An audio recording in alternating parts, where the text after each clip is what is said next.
После замены главной пары или же дифференциала, будь то самоблок или штатный, а также при замене подшипников в редукторе или сальничка ведущей шестерни, нам предстоит совершить затяжку флянца, той самой ведущей шестерни, хвостовика в простонародье.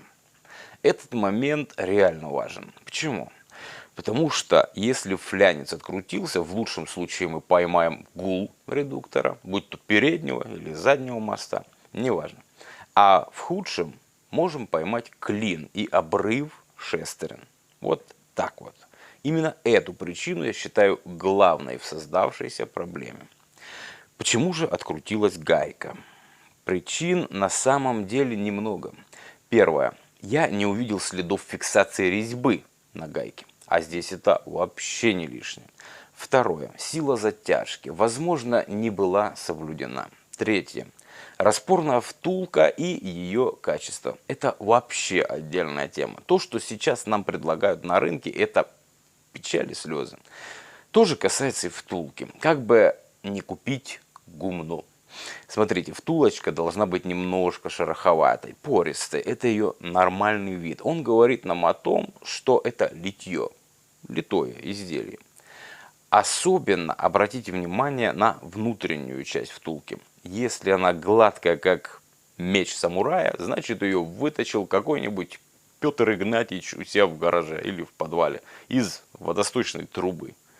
Так вот, если нам попадается такая втулка, быть беде, не иначе. Так в чем, собственно, вопрос, скажет какой-нибудь умник. Есть динамометрический ключ, есть определенное усилие. Хирак и погнал.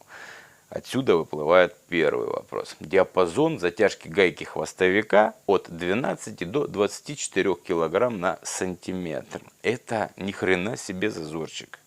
12 тянуть или 20? Или все 24? А тут нам продиктует цифры наша втулочка. Как именно узнать, когда остановиться? Берем ручные весы, кантер.